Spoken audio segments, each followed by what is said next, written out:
जो election commission ने तमाशा लगाया है कि 11 बंदों की रेजिग्नेशन जो है वो उन्होंने एक्सेप्ट कर ली है MNAs की, और वो कह रहे हैं कि जी अब ये 11 बंदों में किस्तों में होगा। तो इसकी ज़रा सी तारीख दोहरा दें कि 11 अप्रैल को कौमी असम्बली के अंदर हम लोग गए। उस दिन शायद 125 लोग हम वहाँ पे थे हॉल के अंदर। शाह महमूद कुरैशी डिप्टी पार्लिमानी लीडर ने खड़े होकर ऐलान किया जी कि हम सब मुस्तफ़ी होना चाहते हैं, और उन्होंने कहा कि तमाम दोस्त जो हैं जो मुस्तफ़ी होना चाहते हैं वो खड़े हो जाएं। मैं उनके साथ ही बैठा हुआ था, हम सब खड़े हो गए। सारे पाकिस्तान के कैमराज ने दिखाया कि 125 MNA तहरीक इंसाफ के खड़े होकर ये कह रहे हैं कि वो मुस्तफ़ी होना चाहते हैं। तो जो है कि स्पीकर जो है उसको पता नहीं है कि इस्तीफ़ा देना चाहते हैं या नहीं, उसमें कोई इबाम ही नहीं रह गया। उसके बाद ये 11 तारीख को वजी 13 तारीख को उस वक़्त के एक्टिंग स्पीकर कासिम सूरी साहब ने प्रोसेस कंप्लीट करके गज़ट नोटिफिकेशन करा दी स्पीकर सेक्रेटेरिएट से कि ये लोग जो है इनके इस्तीफ़े जो है मंजूर कर लिए गए। उसके बाद 5-6 लोग और जो हैं उनके भी इस्तीफ़े आ गए, टोटल 131 इस्तीफ़े हो गए। अब ज़रा कानून देखें कहता क्या है।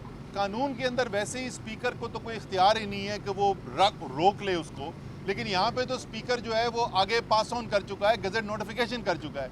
इलेक्शन कमीशन के पास कौन सा कानून के अंदर इख्तियार था कि वो ये इस्तीफ़ों को मंजूर ना करे और 3.5 महीने उसके ऊपर बैठा रहे, और 3.5 महीने के बाद मर्जी के 11 इस्तीफ़े जो हैं वो मंजूर कर लिए जाएँ। बिल्कुल सरियन गैर कानूनी काम किया है, लेकिन बदकिस्मती से ये पहली दफ़ा गैर कानूनी काम नहीं हुआ। साथ साथ में ये भी अभी मैं आता हूँ, भी इलेक्शन कमीशन और क्या करते रहे उनसे भी थोड़ी बात करते हैं, लेकिन ज़रा कौम को याद दिलाने के लिए कि इस्तीफ़े दिए क्यों गए थे। ये इस्तीफ़े इसलिए दिए गए थे कि कौम के सामने खुल कर एक साजिश आ गई जिसके अंदर बैरूनी मुदाखलत थी। उस बैरूनी मुदाखलत को कौमी सलामती कमेटी ने एक दफ़ा नहीं 2 दफ़ा उसकी तस्दीक की कि वाज़े बैरूनी मुदाखलत हुई है। इस सूरत हाल के अंदर इमरान खान एक खुददार कौमी लीडर होते हुए और तहरीक इंसाफ एक ऐसी पार्टी जो पाकिस्तान की खुददारी और ख़ुद मुख्तारी में यकीन करती है, उस साजिश का हिस्सा नहीं बनने को तैयार थी उस कौमी असम्बली के अंदर बैठने के लिए, और इसलिए इस्तीफ़े दिए गए, कौम को मोबिलाइज़ किया गया। और इमरान खान ने ऐसे कौम को मोबिलाइज़ किया कि पाकिस्तान की तारीख़ में कभी नहीं हुआ था। और वो अवाम जो हैं वो सिर्फ एहतजाज के लिए नहीं निकले, वो सिर्फ जलसों के लिए नहीं निकले। जब 20 कौमी असम्बली की सीटों का, सूबाई असम्बली की पंजाब की सीटों का बाई इलेक्शन आया, लोटों के जो सीटें फारिग की गई थी, तो उसमें भारी अक्सरियत से तहरीक इंसाफ को कामयाब करा के वोटों की शक्ल के अंदर भी इस बैरूनी मुदाखलत को, इस साजिश को मुस्तरद किया पाकिस्तान की अवाम ने।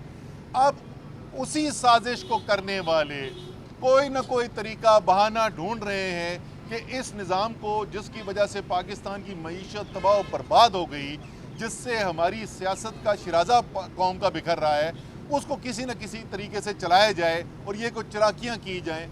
ये पहले भी हम बता चुके हैं, ये आपकी सारी साजिशें नाकाम होंगी।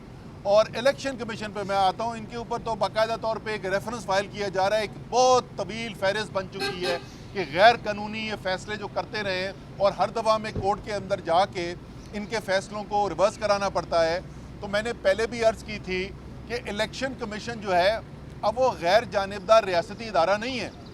इलेक्शन कमीशन जो है वो एक फ़रीक बन चुका है, एक सियासी फ़रीक बन चुका है, और ये अब सिर्फ मेरी ज़ाती राय नहीं, ये तहरीक इंसाफ की सियासी पार्टी की सिर्फ राय नहीं है, ये 2 पाकिस्तान की बड़ी सूबाई असम्बलियाँ जो हैं वहाँ से रेजोल्यूशन पास हो चुकी है कि ये इलेक्शन कमीशन जो है ये गैर जानिबदार नहीं है, ये जानिबदार इलेक्शन कमीशन है, ये सियासी फ़रीक है और ये काबिल कबूल नहीं है। इलेक्शन कमीशन को मैंने पहले तजवीज़ दी थी कि आप जो है, क्योंकि सियासी पार्टी आप बन ही गए, PDM का हिस्सा ही हैं अब आप, तो एक अपना इलेक्शन सिंबल भी रजिस्टर करा लें। वो इलेक्शन के सिंबल भी इलेक्शन कमीशन ही रजिस्टर करता है, तो इन्होंने तो अभी तक किया नहीं। तो मैं आज कौम से ये रिक्वेस्ट करता हूँ, ख़ास तौर पे नौजवानों को, सोशल मीडिया पे, नौजवानों आपने तजवीज़ करना है कि ये इलेक्शन कमीशन जो एक सियासी पार्टी बन चुका है, इसके लिए सबसे मुनासिब इलेक्शन का सिंबल क्या होगा, वो क्या निशान है जिससे ये PDM का हिस्सा बन सकें और ये इलेक्शन लड़ सकें। इंशाल्लाह ताला पहले भी कोर्ट्स के अंदर जो है वो कानून के मुताबिक कई इलेक्शन कमीशन के फैसले जो हैं उनको मुस्तरद किया गया है। ये भी पटिशन आज जो फाइल की जा रही है, इंशाल्लाह ताला इसके ऊपर भी फैसला आएगा, जल्द फैसला आएगा। और कौम जो चाहती है कि एक नए मैंडेट की तरफ जाया जाए, एक नया इलेक्शन हो पूरे मुल्क के अंदर, और कौम को ये मौका मिले कि वो फैसला करें कि कौम के इक़्तिदार किसके पास होगा, ना कि एक साजिश के ज़रिए, बैरूनी मुदाखलत के ज़रिए इस कौम के ऊपर कोई हुकूमत मुसल्लत की जा सके। कोई सवाल सर? थैंक यू जी। Thank you.